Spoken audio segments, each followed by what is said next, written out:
Well, Razorback fans, Arkansas had a lead.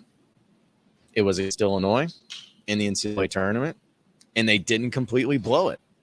And they're actually going to be facing Kansas. I suddenly feel like they can win now. You are Locked On Razorbacks, your daily podcast on the Arkansas Razorbacks, part of the Locked On Podcast Network, your team every day. And welcome into the Locked On Razorbacks podcast. I'm your host, John Nabors. I'm also the host of Out of Bounds. You can catch every weekday afternoon from 1 to 4 on 103.7 and 103.7thebuzz.com. This episode is brought to you by FanDuel Sportsbook, the official sportsbook partner of Locked On. Make every moment more by visiting FanDuel.com/LockedOn today to get started. Hope everybody's having a wonderful Friday as you have finally made it to the weekend, and it's such a much better podcast anytime that Arkansas actually wins games. But to be coming off of a huge win in the NCAA tournament to advance to the round of 32, it makes it that much sweeter. So Arkansas takes care of business against Illinois. It wasn't always perfect. It wasn't always pretty. But from the get-go, Arkansas pretty much set the tone early. And there were a couple times here and there where Illinois made it close. I think 5 points was about as close as Illinois got. But Arkansas ends up getting a victory by a final score of 73-63. And we'll talk about some of the specifics that went on in this game, as well as giving a shout out to some of the big men for Arkansas and the great performances that they were able to put in. But what it really came down to in this particular game is between these two teams, I think if anybody watched it, you could tell Arkansas, they were a better basketball team. They had more talent. They matched up a lot better. I felt like the depth was there. I felt like the way that they were putting things together was there. Like just overall, that was the type of team that Arkansas should take care of business against. And you could really tell from the beginning.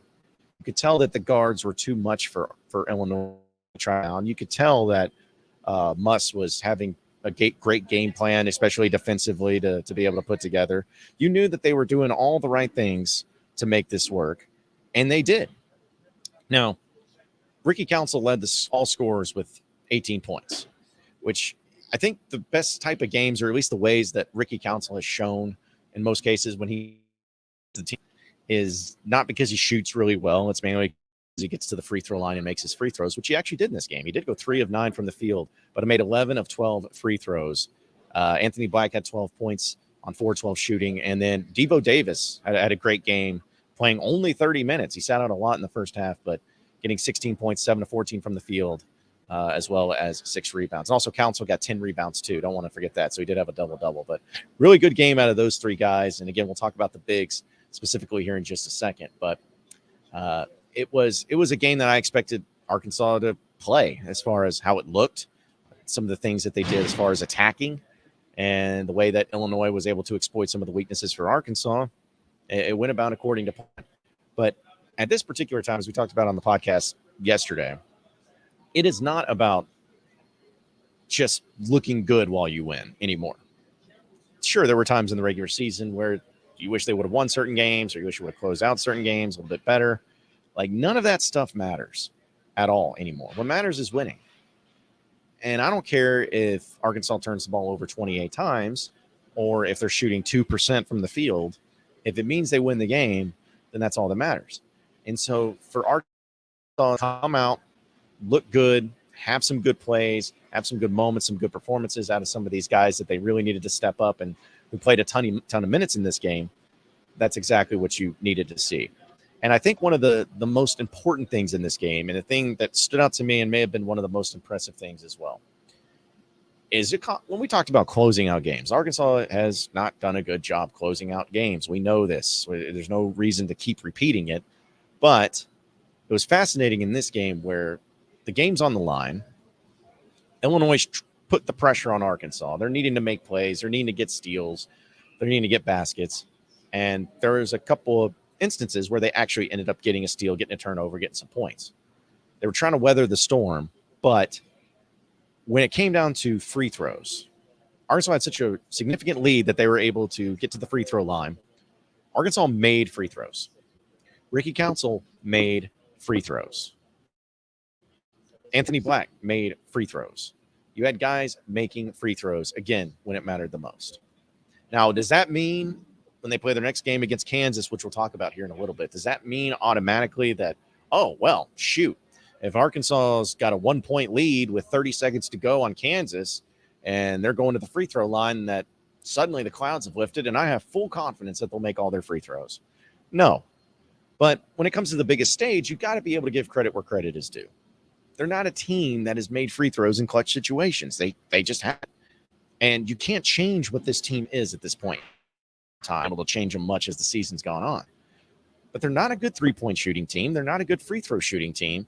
And so when people get frustrated or people start throwing up their arms and start saying, well, they need to do this or they need to listen to this or they need to get into the gym and start taking these shots, it doesn't change anything. It doesn't change anything at all. They are what they are, and they are not a good shooting team. Three-point shooting, free throws, doesn't matter. But when they do make them on this stage and in this realm, that's something that can boost some confidence moving forward.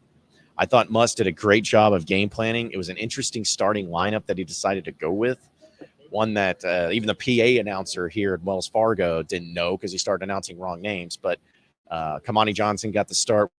We'll talk specifically in a second. He got the start. I think he set the tone really well. And you also had Council coming off the bench. You essentially just had four guards and Kamani. And I thought that Walsh and being able to come off the bench like he did and provide some good minutes as well, it was well managed by Muss.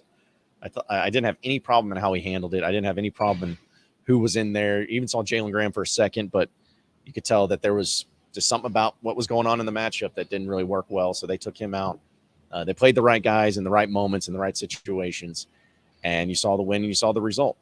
Now, I want to also get into something that people have been bringing up ad nauseum about a Muss team, or in this particular case and in this particular game, Arkansas has a lead late in the game. I got so many hate tweets, especially on social media, talking about that stall ball stuff don't work. Well, we lose every time. Well, my thing is that if you actually look at the game itself, if you actually look at how they go about it in those particular situations, yes, taking time off the clock can be very beneficial, because I would rather have a team that's able to hold on for 25 to 28 seconds, all right?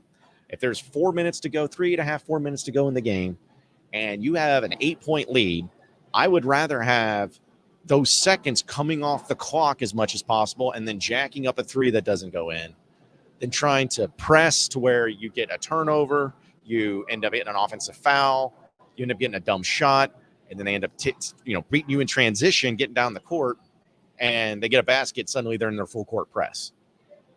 I'm okay with the stall ball. And I had people saying it hasn't worked all season long. I was like, what games have they played to where the stall ball, for one, they actually were in a position to run stall ball, and two, did it not work when they did? I can't remember any exact examples, because usually the stall ball happens when you have a big lead late in the game. Arkansas normally blew their leads earlier in the game, so they didn't have a chance to play stall ball late in the game. So I don't understand the criticisms that come Muss's way when those things happen, because they've done it all the time. Last year in the NCAA tournament and also in the regular season, they did it a lot and it worked. Even the year before, they did it a lot and it worked. And you know what happened tonight? You want to know what happened tonight? They ran stall ball and it worked. So I have no problem in how Muss handles into-game situations. He has forgotten more basketball than I have ever learned in my life. He knows how his team, he knows the other team, he knows how to handle himself. And as long as Arkansas can make free throws at the end of games like they did tonight, the stall ball effect will be an effective thing. It will be a benefit to Arkansas. So those that were just so upset did not understand it. And here's the thing, tomorrow against Kansas, if Arkansas has a sizable lead with under 4 minutes to go, if they're up by 4 or 5 points, they're going to do the same thing. And the likelihood of it working will probably be pretty high, as long as they're making their free throws. That's what it comes down to. Easier said than done. I understand that. But Muss really bounce back. I thought he did a great job out of getting out of the SEC play, getting out of the SEC tournament, putting the right starting lineup in, subbing the guys the right way, going about the system and the stalling the right way. And I just thought it was an overall great performance. Anytime you can win in the NCAA, it's all a great performance. To really be in control the whole time. As an 8-9 seed, that's another thing too. This wasn't like Arkansas playing Colgate a couple of years ago, or Arkansas playing Vermont last year, where they just had a significantly higher seed and you expected them to get dominant. This is an 8-9 game. These teams are supposed to be pretty even. And Arkansas controlled the entire game from beginning to end. So I'm feeling good though. Feeling awesome. And I'm just so glad that Arkansas won so I could spend another day in Des Moines, Iowa, which is something I never thought I would say at any point in time in my life, that I'd want to spend another day in Des Moines, Iowa. But here I am. I am saying it. I'm excited about it and can't wait to see what's in store. We'll talk about the Kansas matchup later in the podcast, but I do want to give a shout out to the Bigs here in just a second. But first, folks, midway point, NBA season has been going on, as well as college basketball postseason play. Basketball is upon us. It's on us. It's great. It's amazing. And right now is the perfect time to download the FanDuel app, America's #1 sports book, because new customers get the no sweat first bet up to $1,000. That's bonus bets back if your first bet doesn't win. Then you can bet on everything, from the money line to the point scores and three string, whatever it may be, by downloading the FanDuel Sportsbook app. It's safe, it's sound, it's secure, super easy to use. And with all the different payouts that they have, it's great when it comes to same game parlays. You can combine your bets, be able to have bigger payouts, and a lot more fun and a lot more interest in all the other games going on. So don't miss out on your chance to get the no sweat first bet up to $1,000 in bonus bets when you go to FanDuel.com/lockedon. That's FanDuel.com/lockedon to learn more. Make every moment more with FanDuel, the official sports betting partner of the NBA.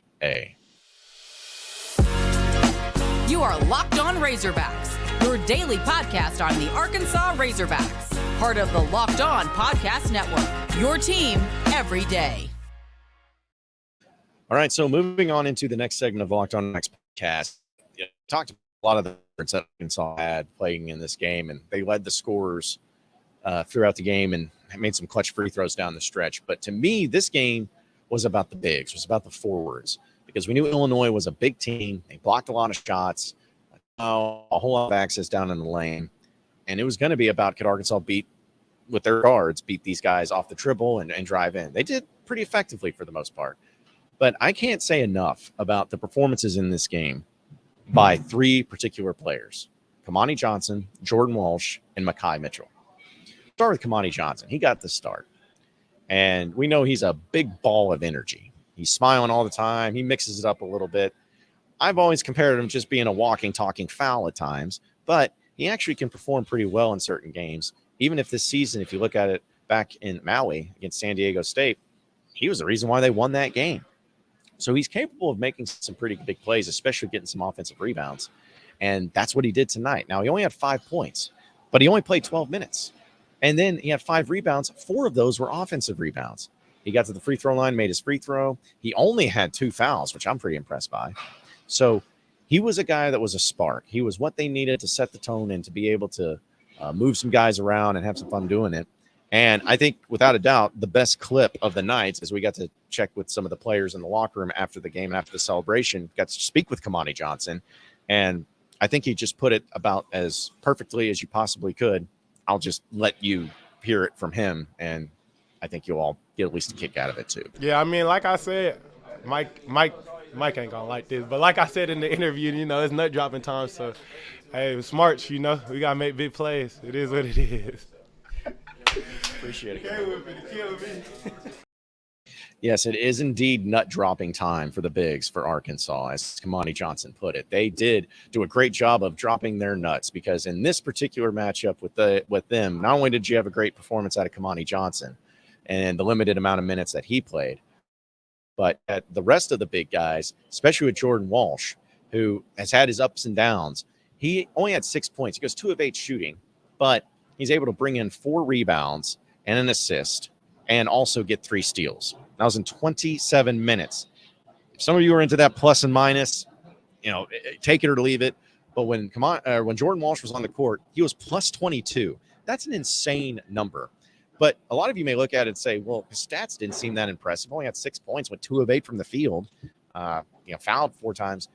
If you watched the game and saw his defense and saw what he was doing, Yeah, there were some fouls that I thought were kind of questionable calls, and there were some fouls where he got a little too aggressive.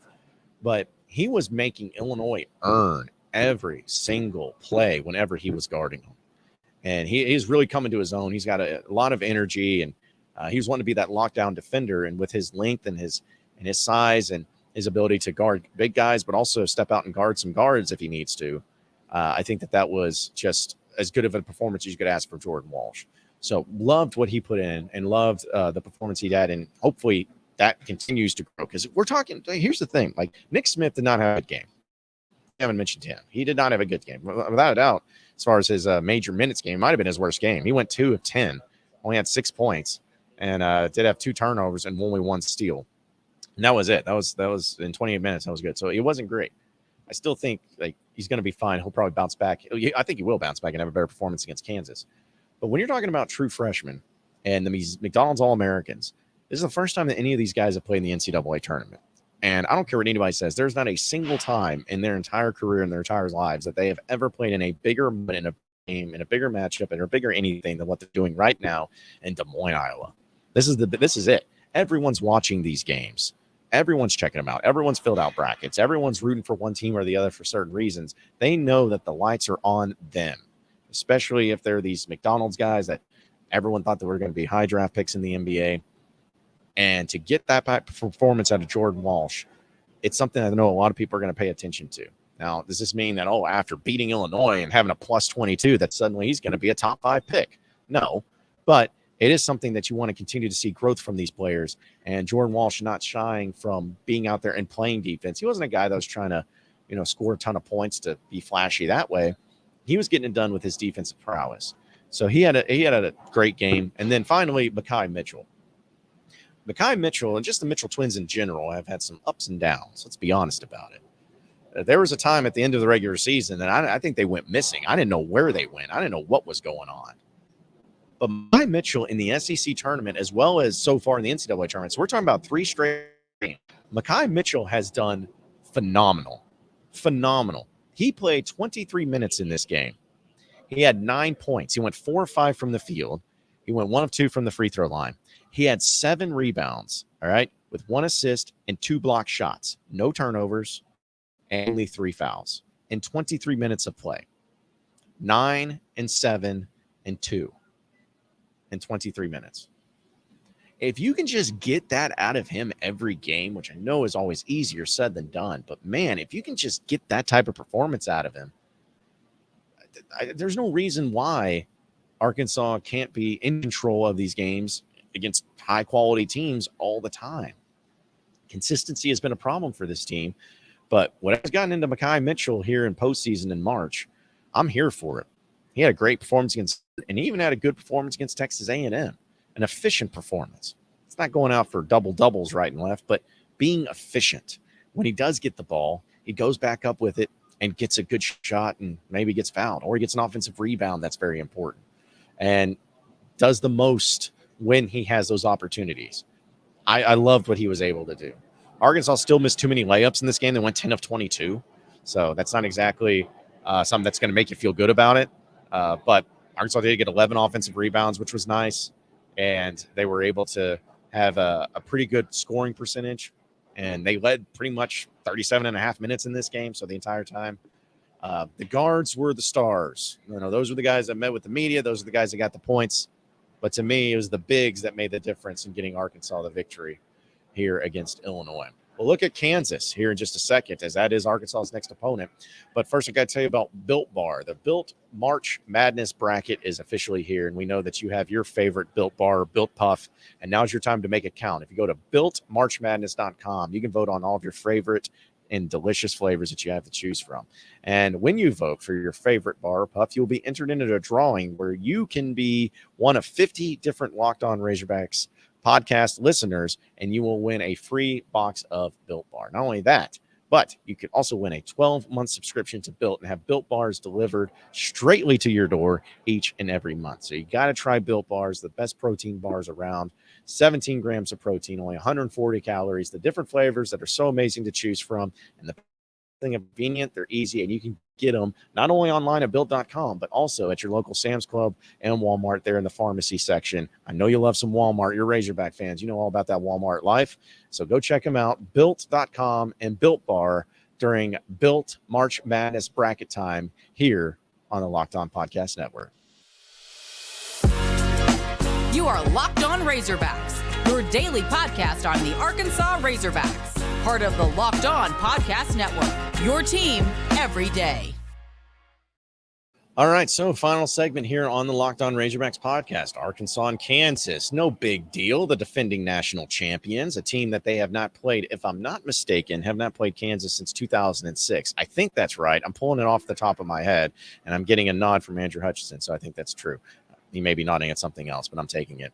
But they did play them back in May, and it's for the big man, the elastic man, Stephen Hill, got a huge block shot at the end of the game to be able to beat in Maui. So Arkansas is on a win streak against the Jayhawks, is how I look at it. But this is a Kansas team that is not unbeatable. They're not perfect. And I would be curious to see how many people picked them to win the national championship this year. It's tough to repeat, but because of some of the things they lost, some of the things that are different from last year. And as much as I hate it, because I actually like Bill Self, he wasn't coaching the team. He's had some heart issues and had some stints put in. So he's been dealing with some procedures here recently, and he didn't coach in their first game.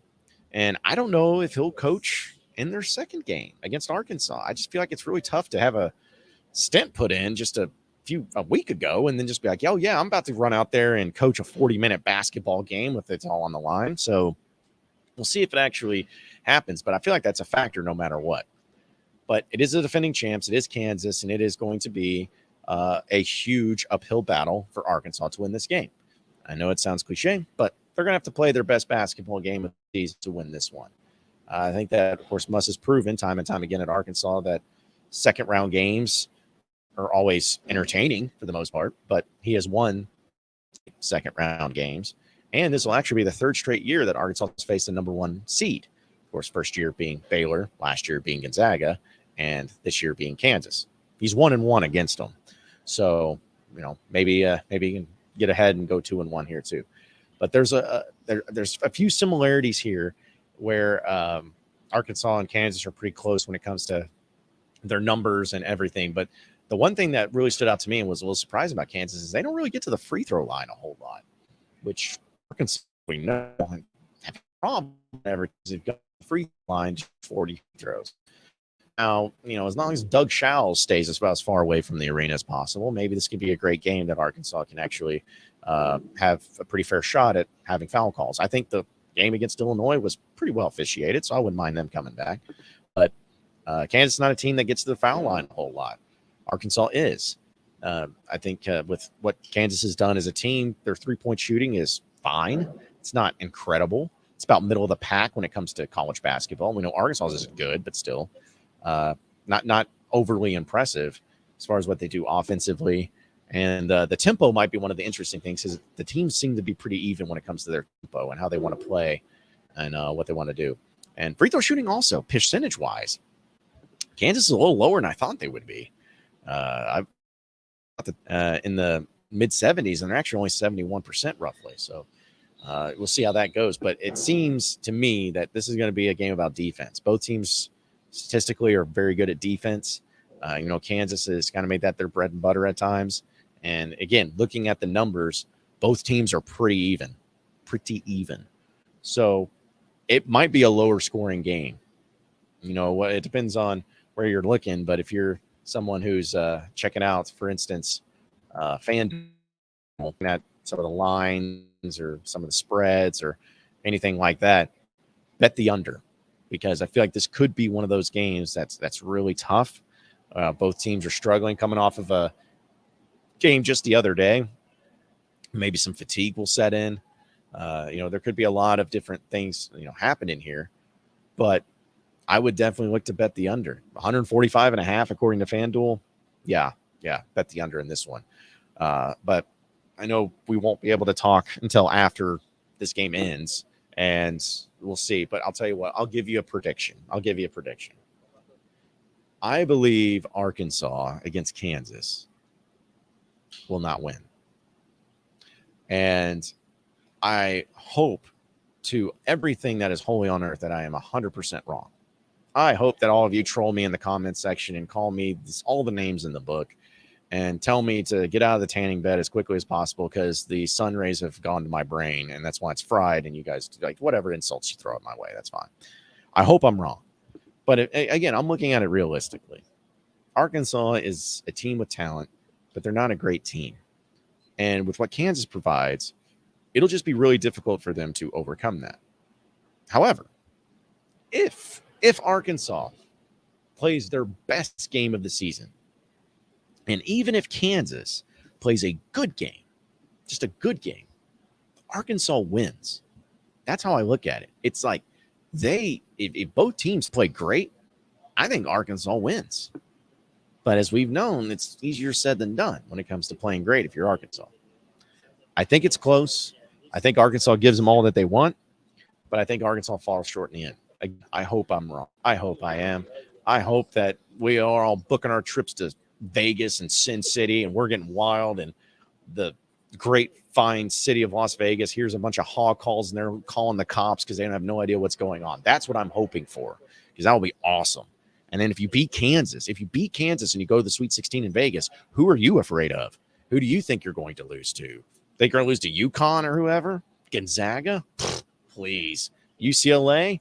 That would be fun, knowing Muss's history with the West Coast. But either way, I hope I'm wrong. I hope I get to come on here and talk about how awesome it is, and now we're all going to Vegas, but it's just going to be a tough game for Arkansas. I'll tell you that. Appreciate everybody listening into the Locked On Razorbacks podcast. Be sure to like and subscribe to the podcast on iTunes or on Google Play. You can also get after me on Twitter at BuzzJohnNabors for any questions, comments, concerns that you may have. We'll keep it going from there. Same podcast time, same podcast channel next Monday. Have a great weekend, everybody. We will see you then.